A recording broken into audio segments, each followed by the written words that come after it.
David Hammerger back here with the next part of this 3-part series on playing better fingerstyle blues. And today we're going to look at a little bit of improvisation. I believe that this time I turned everything on like I'm supposed to. So hopefully you can see me and hear me. It looks like everything's going okay. So I want to welcome back everybody. If you're back from yesterday, if you missed yesterday, you can still find part 1 in which we went over how to play the melody and bass together for Trouble in Mind. And that is, there's a link I put at the top of the chat. I also put a link in the information box underneath the video on YouTube, just saying like, here's where to get the tab if you don't have it. And I actually uploaded an updated version of the tab maybe 10 minutes ago. It's called version 2.0.1 because I changed a little bit. I just tried to clarify a couple of things in the improvisation section of the handout.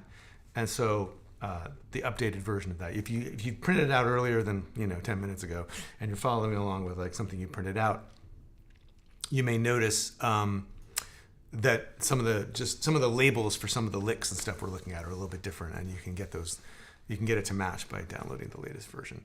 Yeah, don't forget to click like and all that kind of stuff. That's always a good idea. And tell your friends.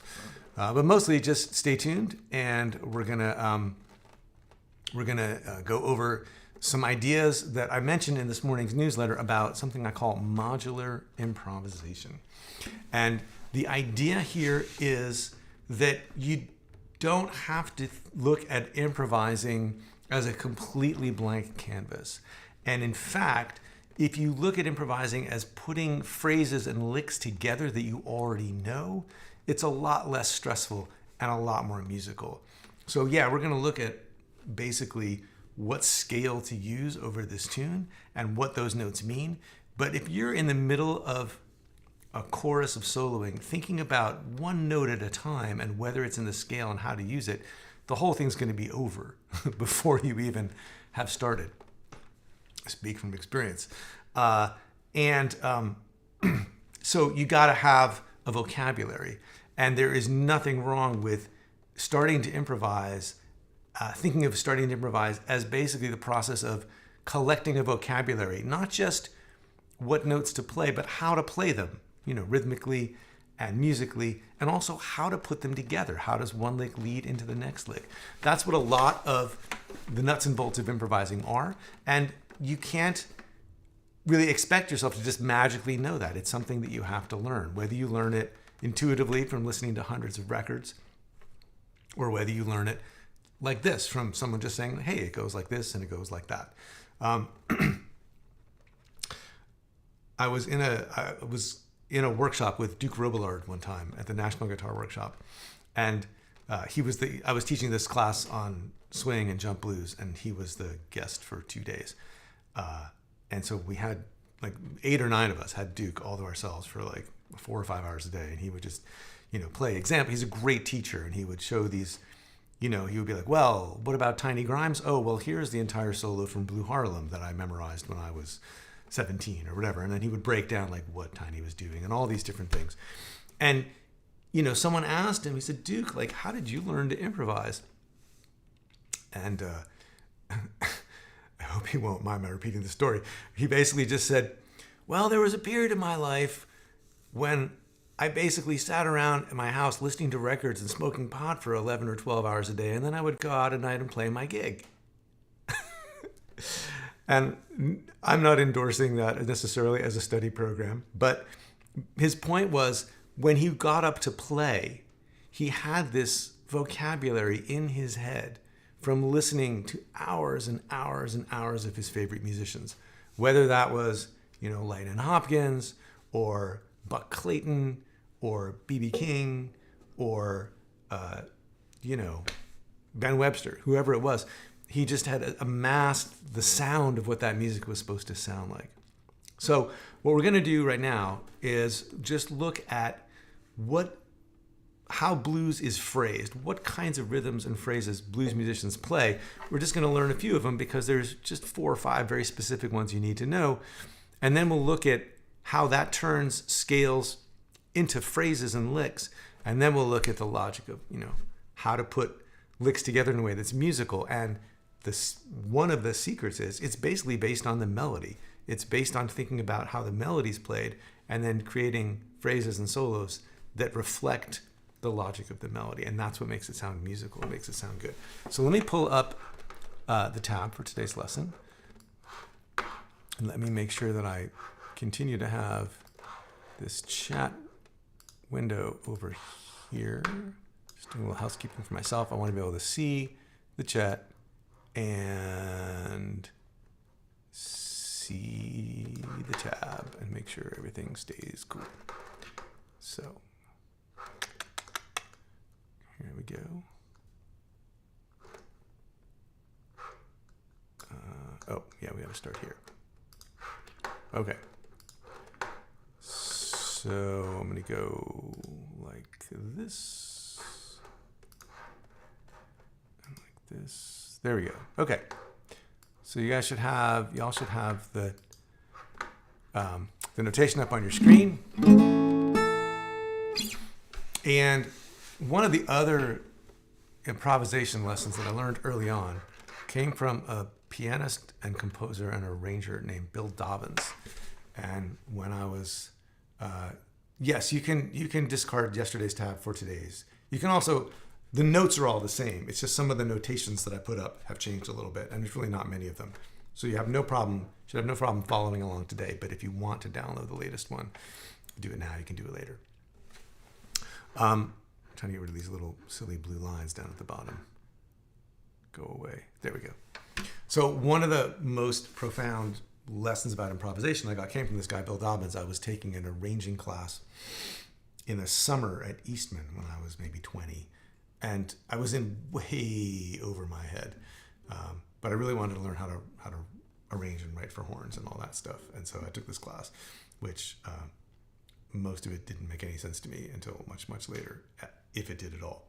But Bill Dobbins was talking about improvising at one point in the context of an arrangement. And he said, the song you're playing has a form, meaning, there's an order to which things happen. So there's no reason your improvisation, your solo can't have a form also. And by that he meant, if you were playing a tune with an AABA form, right? Like it's got an 8-bar section and that repeats and then it goes to a bridge or a B section and then comes back to A, you could solo along similar lines. And so the form of the tune is a bit of a roadmap that tells you what you can do and how you might do it. And so not only the chord progression, but also the melody, which has a certain sense of phrasing. So if we look at the form of Trouble in Mind, we've got a bar of A, a bar of E7, and then back to A, and then we go to D, maybe it's a D over F sharp, then we're back to A, over to E, and then we have a turnaround, which in this case I have chosen those chords. So when we look at the chord progression, we can see that the first two bars and then bars 5 and 6 are the same. It's A to E7 both times. So we have A to E7. We could think of that as A, the A section, right? Using, in this case, saying A like just the letter A, not like a chord A, right? So we have an A section, 2 bars.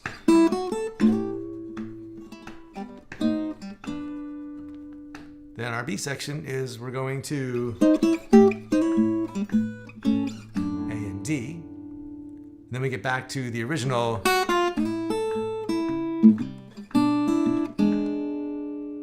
melody, which is back to the first 2 chords, A to E7. And then we have the turnaround. So that gives us a little tiny form, A, B, A, C, right?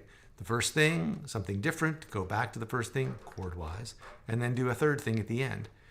And that alone is valuable to start breaking up the chord progression. Because one of the big things, one of the big ideas today is, instead of looking at it as, oh my God, I've got a solo for 3 choruses and just fill up all this blank space, like, well, take it one chorus at a time. Maybe just worry about soloing for one chorus, one time through the chord progression.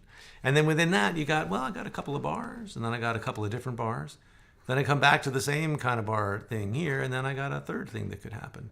And so you're thinking in sort of 2-bar units, and that starts to cut everything down to size. So I talked before about the idea of phrasing and resolutions, and a phrase is just a short musical idea, just like a verbal phrase, like part of a sentence, right? And when I say a resolution, I mean a phrase that resolves, a phrase that comes to a stopping point or a landing point. And so in this first example, what I call the short resolution, this lands on an A, right? The phrase starts here.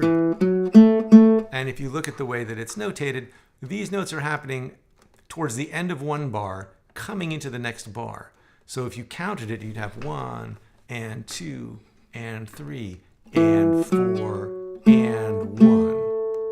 So the phrase starts in the middle of a bar and leads into the next bar, just like the melody does, which we'll see in a minute. But it's just a few notes. So 1, 2, 3. Now, you could back up further and have sort of a longer runway to resolve into this bar. You could start on the and of 1 in the bar before, like 1 and 2. 1. Right? So 1, 2, 3, 4, 1 and 2 and 3 and 4 and 1. So short resolution, long resolution, they do the same thing. They lead into a downbeat. They resolve when you get where you're going. And these both land on the root of the chord we're going to, right on 1. Now, you don't always necessarily stop right when you get to the downbeat, right? Sometimes it kind of can drag over. So now in this case, we don't actually get to the root or a strong chord tone until the third beat. So here we've got 1, 2, 3, and 4, and so we resolve somewhere in the middle of this bar. So the resolution has been delayed till we get here. It doesn't resolve right on the downbeat. The resolution is delayed. This is not a chord tone. This is kind of a chord tone, but we really come to a resting spot here. So the resolution happens later. So we got short resolution, long resolution, delayed resolution. And then sometimes, once you hear a phrase, there'll be some kind of answer, right? And so if you're playing a solo unaccompanied style, and then you're going here from the A to the E chord, this is like a little response. It's kind of it resolves also. So it's kind of echoing the initial resolution. And so when you have this kind of shorter phrase, maybe it's chord-based or double stops, and it kind of answers this resolution, we can think of that as an echo resolution, a resolution that sort of provides kind of an echo to this first thing.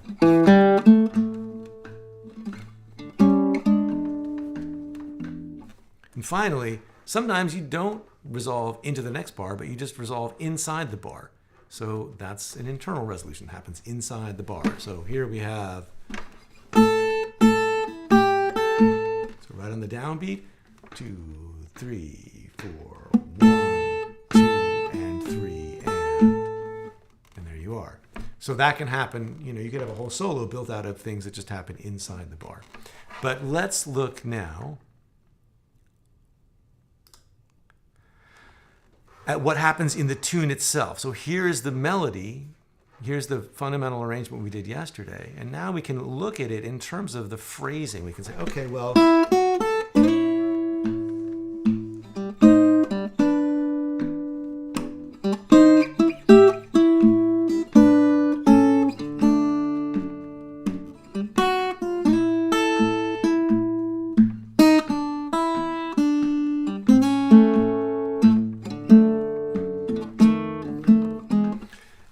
all of these are one of those 5 resolutions, every phrase. So instead of just thinking of it as this big 8-bar sprawl, you break it into phrases. So we open with a short resolution.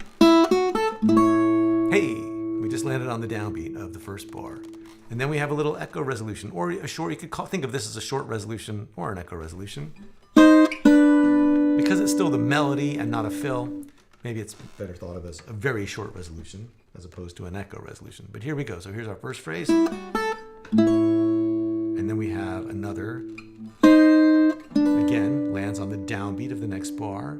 Then we have this long resolution. It starts a bar and a bit before here. But this is where we're landing on, the melody lands on a D. And so we have all this runway.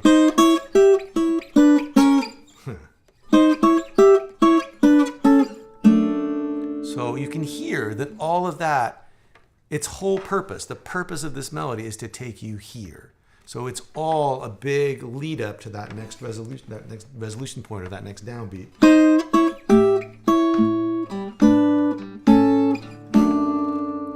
So we really just have 3 phrases. And if you think about the words to the song, which I did learn last night, or actually this morning, so that I wouldn't screw them up again, the words, of course, are phrased. Trouble in mind, I'm blue, but I won't be blue always. And so you can hear that's 3 distinct phrases. Trouble in mind, I'm blue, but I won't be blue always.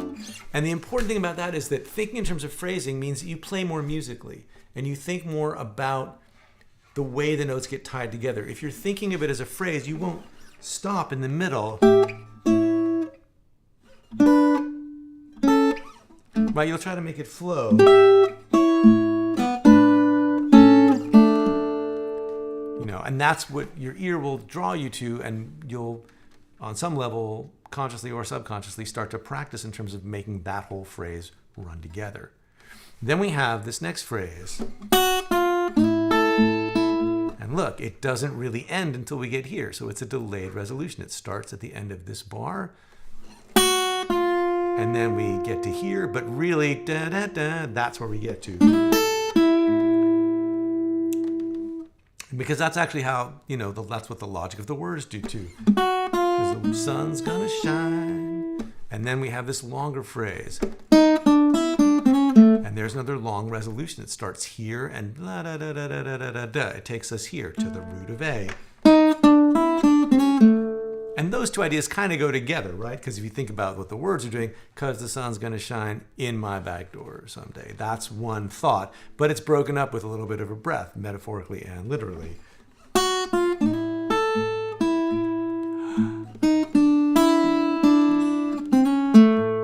And all this showbiz at the end is just an echo resolution. There's no melody here. It's just some guitar business to kind of round things out, so you're not just sitting there playing with the bass, right? So that's the logic of the tune. And so the tune has these phrases in it and has this phrasing. And you could do a lot worse than learn from a great classic melody how to phrase things, because that's really how people learn to solo. You know, I don't know how many of you here play electric guitar, but I'm guessing a good number of you. And if you learned to play electric blues soloing, you probably learned it by listening to B.B. King records or Eric Clapton records or, you know, Freddie King or whoever you listen to, and just learned licks, right? You learned the pentatonic scale, and you realized that when you just played the pentatonic scale, it didn't really sound like soloing when you went to do that. And so you learned some licks that would actually make that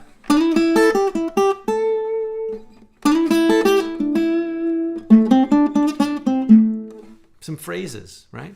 And so if you go to a tune like Trouble in Mind and look at how it's phrased, that right there is a gift, just saying like, here's how to play fingerstyle blues solos, phrase it like a tune. So let's look at the scale choices we've got. Now this is a lot of stuff on this page, but it's really just the same thing over and over again, just sort of looking at it from a few different points of view. So we're playing a bluesy 8-bar tune in A. So we're going to basically play the A blues scale for our material, right? We've looked at what rhythms to play. Now we kind of need to the rhythms are kind of the container. Now we need to kind of fill that up with some notes. And so the notes we're going to choose from, for the most part, are notes from the A blues scale. So here's the root of the scale. So here's the little chord box. We're looking at the neck of the guitar like this. I don't know if you can see that. I think you can. And then here's the root. So we're here on the 2nd fret of the 3rd string. And so we've got a bunch of notes, but I've highlighted the roots, because one thing that's really confusing is, to me anyway, was always looking at it like, oh, I got to learn these positions of the pentatonic scale, and then I'm going to go up here, and I still don't really know them. I never really learned them because they're all the same notes, so I didn't see why I needed to learn 5 different ways to say the same thing. That seemed weird to me. So personally, I like to keep things as simple as possible and think, well, here's my root. What's around the root? I know I can always find the root. So, well, the flat 7, that's right below the root. Cool. And the 5th, that's right over here. Great. So now I've got all kinds of stuff already.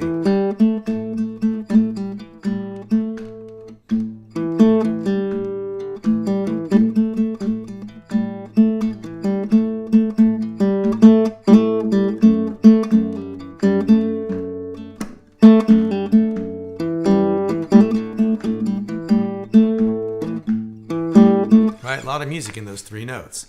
And then I can start to go above the root. What have I got? Well, I got the flat 3rd right over here. And I got the 4th. And if I keep going over to the open high string, I'm going to get to the 5th. Tons of music there, right?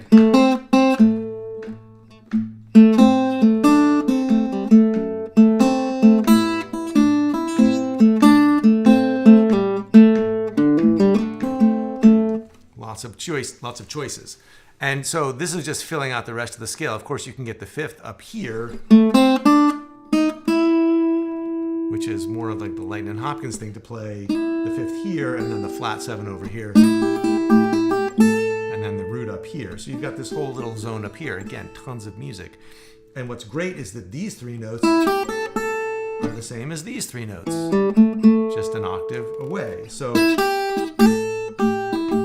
learn a few licks up here, you can play them down here, especially if you're thinking about intervals, like that's the root and that's the flat 7, that's the root and that's the flat 7.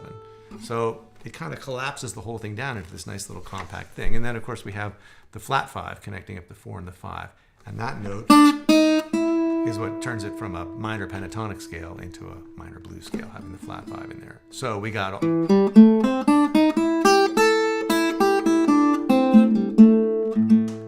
now, the one note that you might want to add in, because I'm not going to get into a whole sidetrack thing about blues and theory and how weird it is that we're playing a minor pentatonic scale over a major chord, which is really a 7th chord, and what all that means. But I will say, what often sounds good is to turn the flat 3rd into the major 3rd, right? Because that's going to match the chord you're on. So, and the melody has a major 3rd in it, right there. So we take the same scale right here, and all we're doing is adding this one gray note here, the flat 3rd, the major 3rd.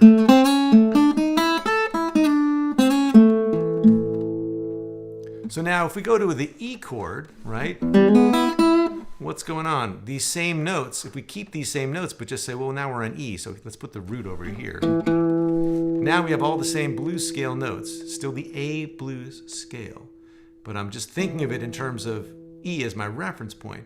So all these notes turn into something else, right? We got the root and the flat 3rd and the 4 of E, but we have the flat 6, which is weird, and then the major 7, that's a little strange. And so let's go from here over to here and make a couple of adjustments. Basically, let's put in the 3rd of E, and let's put in the 5th. Change the 6th to the 5th. And if you just look at these darkened notes here, the root, the 3rd, and the 5th, you'll see like there's an E chord. An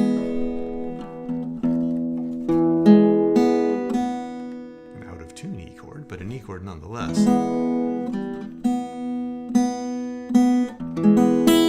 Right? And that's kind of just hiding here in plain sight, which means we can play blues licks in A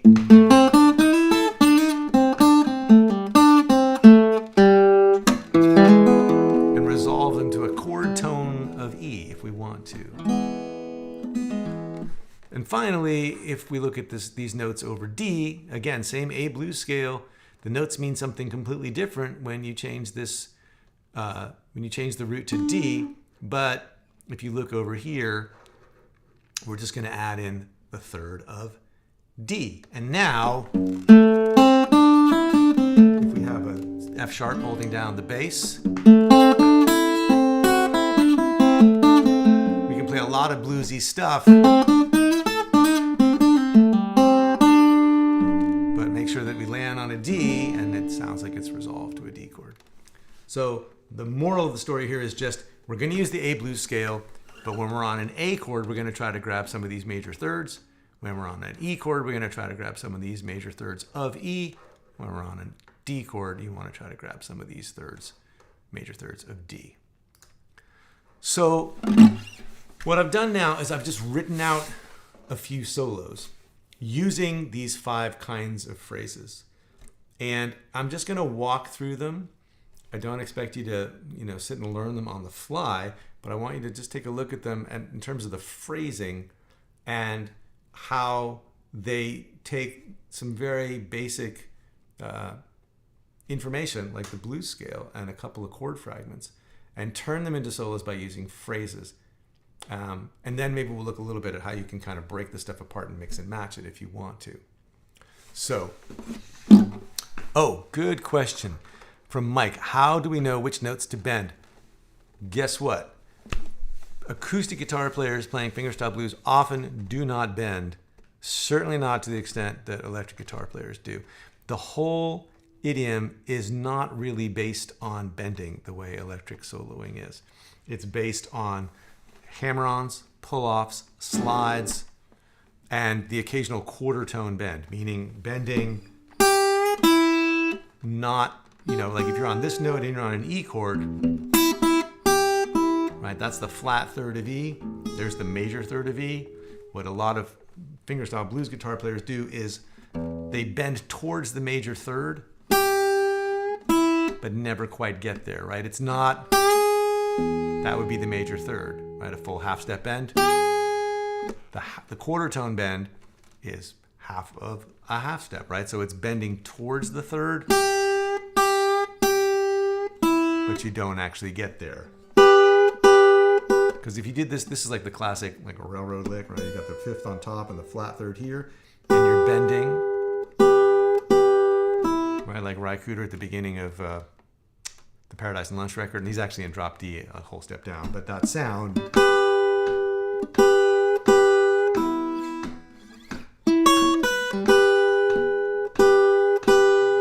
right? It's not, right? Because that's too bright, so it's going towards that sound. So whenever you're on the flat third, and it's really hard to bend wound strings anyway, which is why a lot of time people don't do it. And because these strings the high strings are heavier than on an electric guitar. I mean, this is like a 16 and a 12 or something. So you can do it, but it's not even really idiomatically kind of what you want to do. I mean, you might want to, and it might sound amazing. So don't not do it, but don't worry about it because A, it's hard, and B, it's a much smaller percentage of the style than it is when you're playing electric. So, great question though. And yeah, Sam, good point. A lot of times, yeah, it's sliding, and so instead of, it's going to be, right, just sliding from the 3rd fret to the 5th fret, or from the 4th fret to the 5th fret. That's much more idiomatic than even,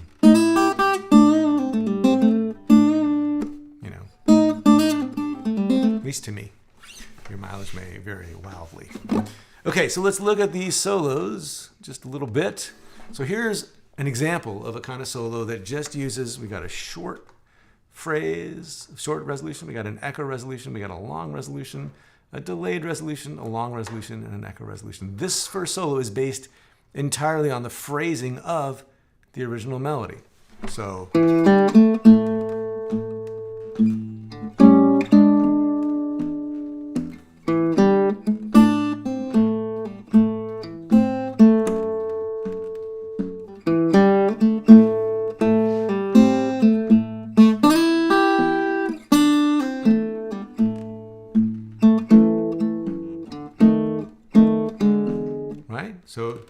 So you can almost sing the melody along to it. Trouble in mind, I'm blue, but I won't be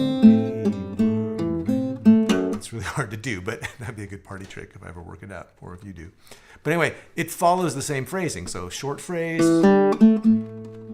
echo resolution, short phrase, long resolution.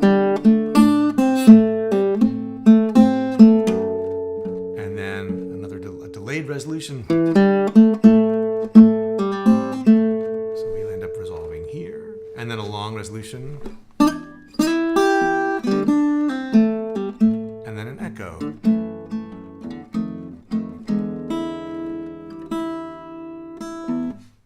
So that's one way to do it. And if you look at it's all blues licks.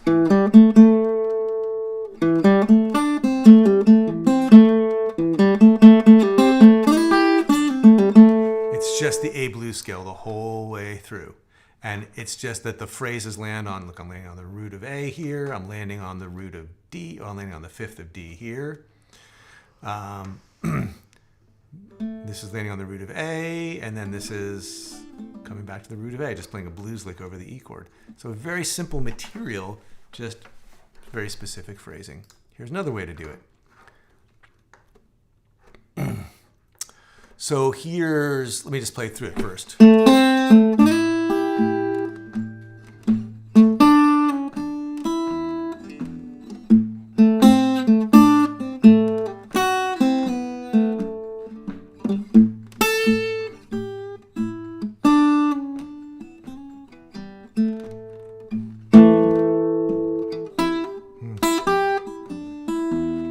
So here we're landing here. We got a blues lick. And so this is kind of dragging out into the bar. And then here we are landing on the root of E. Again, delayed. We're halfway into the bar. And then an internal resolution to the A. And then resolution on the D7, and these kind of go together into something you could think of as a compound resolution. These two things really tie together. The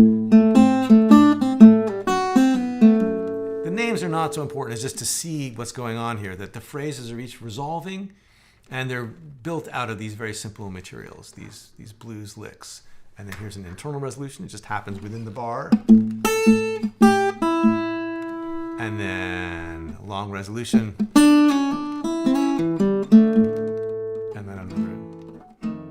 Business. So again, phrase by phrase. Great,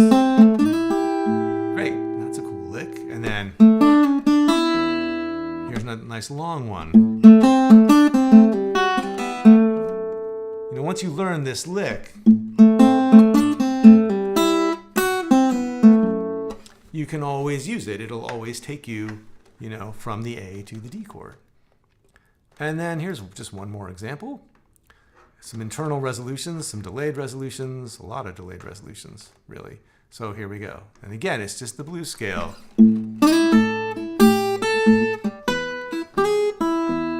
Look, see, we're getting to the major third of the E chord.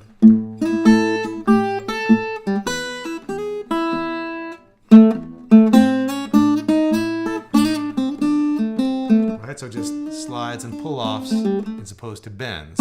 And here's a long lick using the major third and then these blues scale notes. If you think back to that box, we're just climbing up that string doing minor third, major third, fourth, flat 5, and 5.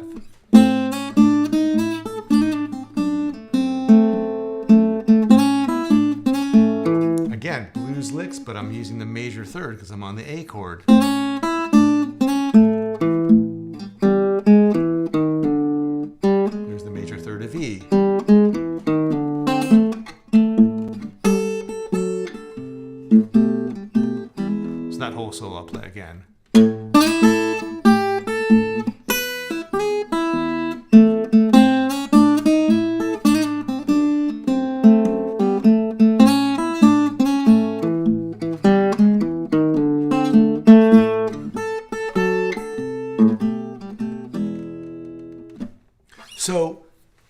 that's sort of the idea of how to put together a solo. And you could just take these 3 solos and use them as kind of etudes, just learn 3 different solos on this tune.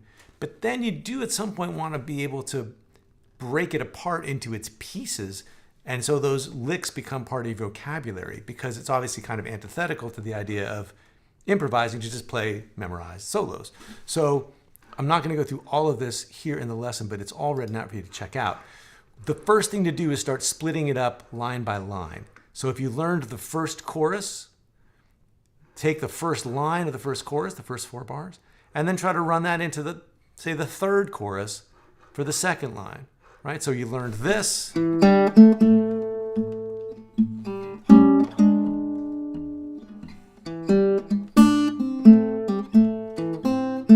And now skip to the third solo.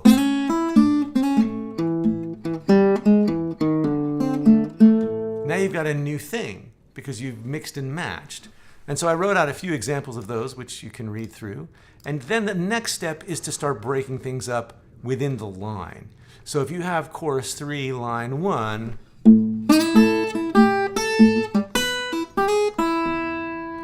play that first phrase, those first 2 phrases, right? That's a delayed resolution, and so is that. And then answer it with this from the second chorus when you played line 1. Right? Now you're just stringing together, like this is the A section, right? The first 2 bars. This is the B section, the next 2 bars. But you could go from here down to here instead. You could play this.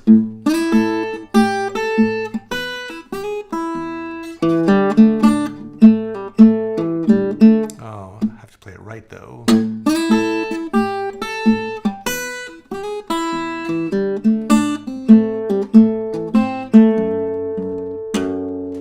Right? And you can do that in the second line too. Like if you're down here, there we go. Here's the second line. You can do the same thing. Like you could start off with the second line, bars 5 and 6 from chorus 2.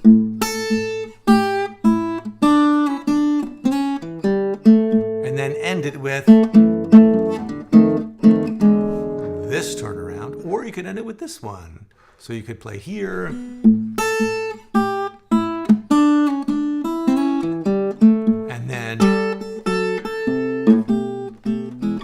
And that's how people build a vocabulary. It's learning these phrases, and that the phrases are kind of suited to a particular moment in the tune.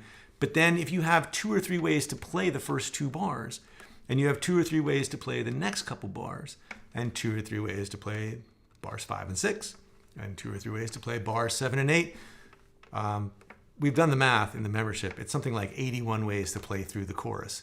If you learn if you learn 3 choruses of blues and then just start chopping it up this way, you've got, I'm going to run out of steam long before chorus 81. I don't know about you, but that's plenty of ideas, right? And by the time you get halfway through this process, you'll start having ideas and licks of your own. So I'm going to come back now like this. So that's the idea. I would be happy to, I'm going to go through the chat and just see if there have been any questions while I've been going on and on. I've noticed a few things. Let's see, we answered the questions about the tab, answered the questions about bending, hopefully to everyone's satisfaction. Versions of this tune. All the ones that have been mentioned so far are great. Big Bill Brunzi, boy. But I would say also, I would add to that list Brownie McGee. Although I think he probably does it in E. But great version, the steady bass. And I can't remember if it's a solo version or if it's with Sonny Terry. But he also talks, I think he talks about this tune in his book that he did with Happy Traum called The Guitar Style of Brownie McGee. But I think that version's worth checking out. But, there's also Bob Wills. There's Western swing versions. There's bluegrass versions. So just, and I know specificity is good, right? Because there's hundreds of versions of this tune. There's a Nina Simone version. There's all kinds of things. Yeah, if Van Ronk's got a version, that's totally worth checking out too. So that's a good point. It's always good to go and hear people do this. Questions about, if you've got questions about this process or about, I know it's kind of a lot of ideas at once, but if there's anything specific you'd like me to go back over or that didn't make sense along the way, drop a question in the chat and I will be happy to address that. And while you are doing that, I'll just play through a couple more choruses. I'll play the melody, and then I'll play a couple of choruses where the phrasing is based on the melody. And post those questions while I do.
Okay, some questions. Great. From Glenn. Did you cover techniques for dampening the bass notes with your thumb and also the option of using a thumb pick? Great question. I do not currently play with a thumb pick. I have in the past, which is a lot of where my hand position comes from.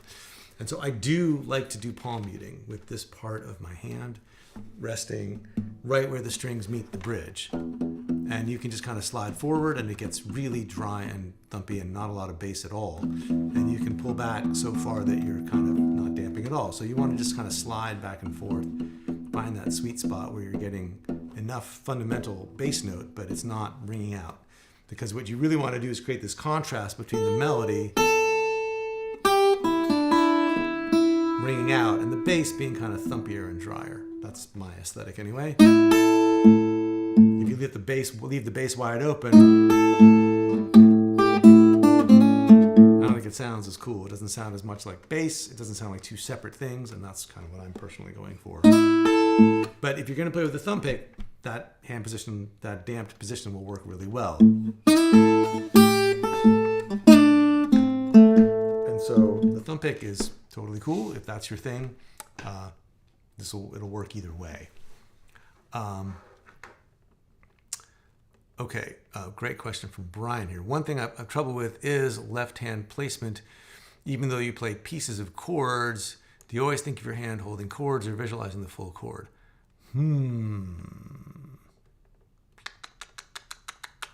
Let me think about that before I just start talking. One thing I have trouble with is left-hand placement. Even though you play pieces of chords, do you always think of your hand holding chords or do I think of holding the chord or visualizing the full chord? Let's see.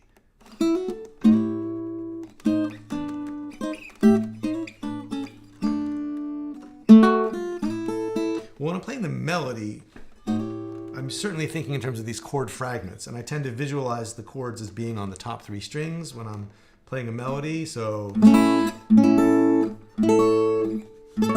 these are my triads going up the neck with the seventh. And so I'm certainly thinking about that being that. And I guess it's that ultimately. But I mean, it's a lot of chord fragments. And then, of course, landing here.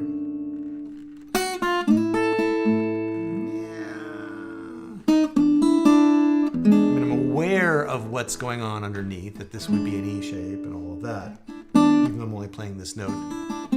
I guess what I would say is what I'm most aware of is what interval I'm playing relative to the bass note I'm on. And that goes for soloing as well. If I'm playing a solo,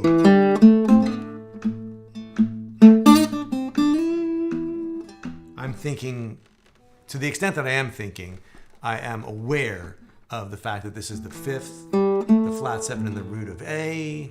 That's the flat 5, the 4, and the flat 3. And then this is taking me from the flat 7 to the root of E. And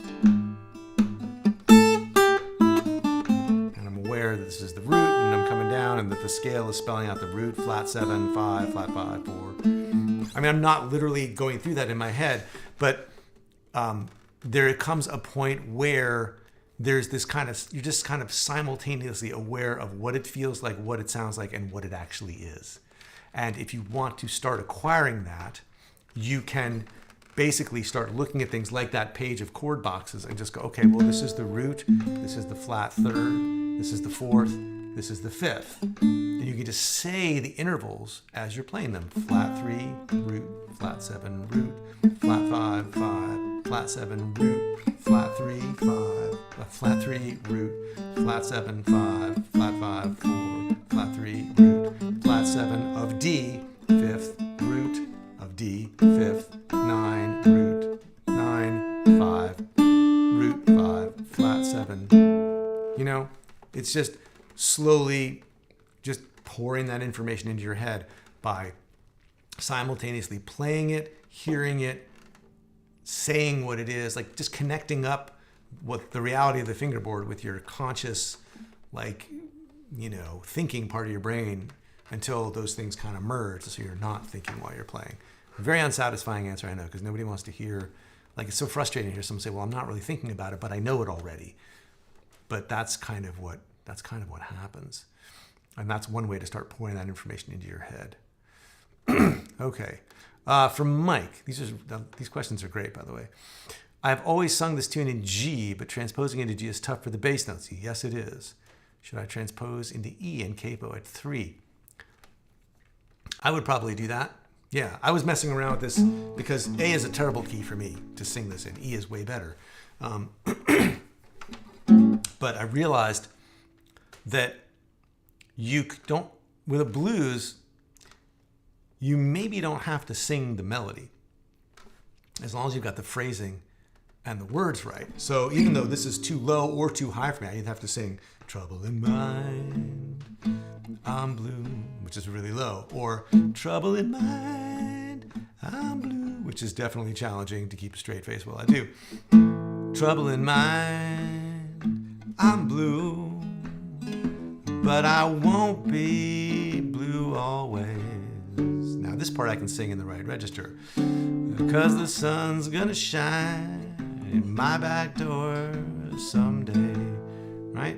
So it's kind of like a little bit of sleight of hand. It's like not really singing the melody for the first half, but if I come back to the melody, maybe nobody will notice, right?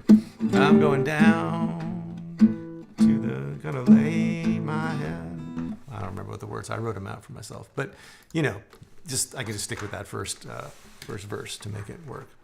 But that kind of thing, you can do as well. I've lost track of where the YouTube is. Hang on a second. I've lost my way. Hang on. There it is. Put that back here.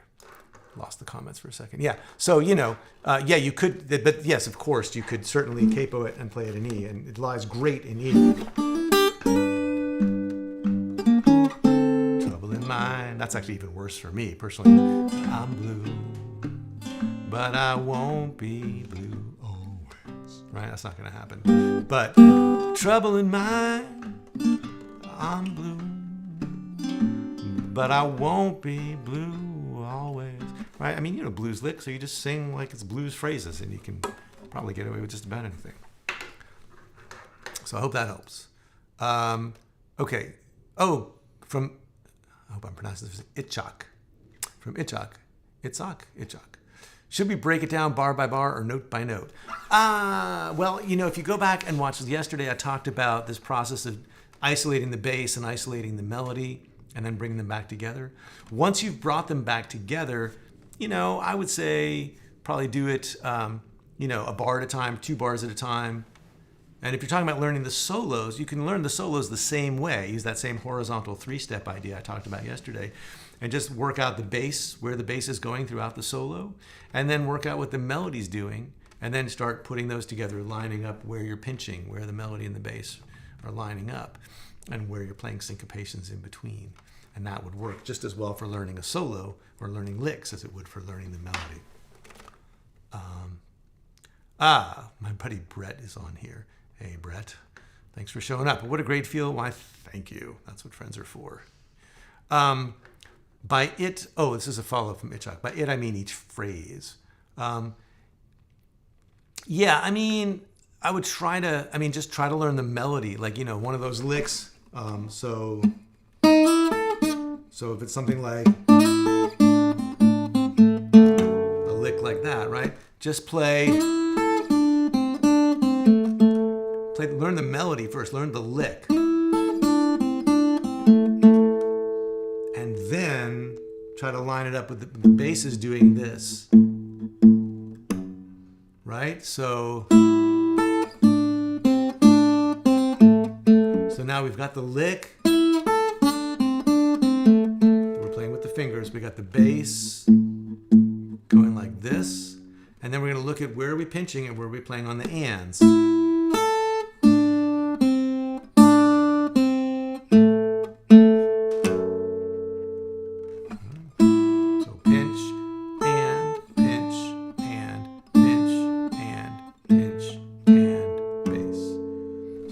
Those two things synchronized, but you want to look at it from a musical point of view, which means play the melody, play the bass, look at how the melody lies over the bass, try to make that happen. Okay. Oh, hello, Joel Smith. Good to see you here. Guido, good to see you too. Okay.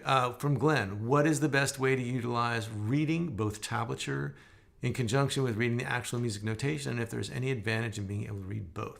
Well, I use this convention that I learned writing for guitar magazines in the 90s, which is the rhythmic notation only goes in the notation, right? Like what's an 8th note, what's a 16th note, what's a whole note. And then the tab is just the numbers. So if you want to really piece together what's going on rhythmically, you kind of have to look at the notation for the rhythmic notation. You have to look at the music, with the staff, like the actual notes, the dots. Right? Because those lines and squiggles on top, the stems, the beams, all that stuff, they're telling you the rhythms, whereas the tab is just showing you the notes, right? So that's a bit of a disadvantage to tab. But when you put in the rhythmic notation on the tab, it gets really cluttery. So I when I'm looking at stuff like that, I'm glancing at the notation for the rhythms, but I'm really looking at the tab for where the notes are. Even if I'm like proofreading something I wrote out myself, I tend to look at the tab, even though I'm supposed to, be able to read the music. And I can, but it's just like, sometimes it's faster to read the tab. Sometimes when I'm teaching like this and I want to make sure I get it right, I spend a little time looking at the notation so that I can read right off the notation, because it tells you more musically than the tab does. And I'm less likely to screw up if I'm reading the tab, if I'm reading the notation. So the two kind of reinforce each other. If you're watching and listening and there's video, you can probably assimilate a lot of the rhythmic information from watching and listening, and then just go to the tab to just pin down exactly what's going on. And the tab still does show you what's happening at the same time and what's happening in between, right? So you can see the pinches with the tab, and you can even take an example and just take a highlighter or a pen or whatever, like draw a circle around all the pinches, if you go back to look at the horizontal 3-step lesson from yesterday, which is in the same booklet you've got right now, you can see where I highlighted every time where the thumb and the fingers are playing at the same time, every time they're pinching. And you can just do that highlighting yourself and start to see where am I pinching and where am I syncopating and playing notes in between. Okay, well, tomorrow we're going to look at arranging. And arranging is a sort of fancy, intimidating word, but it really just means like, how do you put all this together so that it sounds like a whole song? And we're going to look at two particular devices, the intro or vamp, and something called a shout chorus. Vamp you probably are familiar with. It's just the idea of having something that you can play in a kind of repeated chord figure, maybe going through two chords.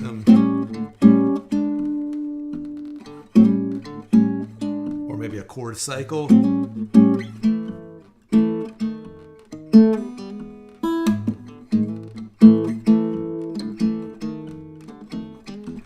The intro, the outro, you might do it in the middle to kind of give yourself some breathing room.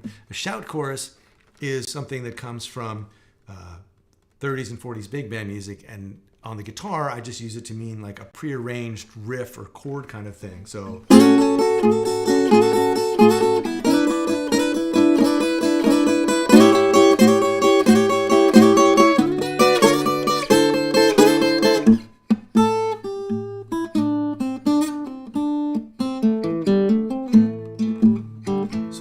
playing a chordal thing, and it's really big and loud.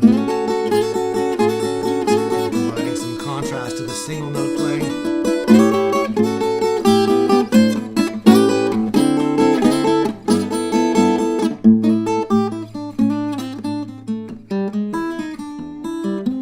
Okay, so we'll look at some ways to come up with those, some ways to incorporate them into your tune so that you can have this, and we'll look at a sort of overall structure that I call the 7-step arc, which is a way of building out an arrangement with an intro, playing through a basic version of the melody, maybe playing a more dressed up version of the melody, like the embellished version that I left in the tab, even though we didn't really go over it, soloing, playing a shout chorus, playing the melody again, playing a vamp on the way out. You can sort of, out of something very small, like just a little 8-bar tune, you can construct an entire arrangement of that with just a few tools.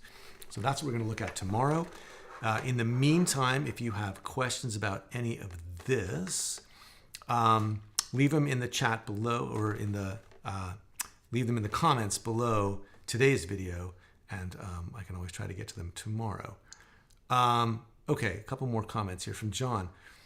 Due to a couple of finger injuries, I've been able to keep up in the Fingerstyle file and really appreciate the opportunity to revisit this again in this series. Thanks. Oh, man, I'm sorry to hear about the finger injuries. That must have sucked, or may continue to suck, but I'm glad that this is helping you out. Ostinato, I'm going to talk about tomorrow in the context of the arranging. So I'm not sure if I wrote out an ostinato for this particular tune, but I might have.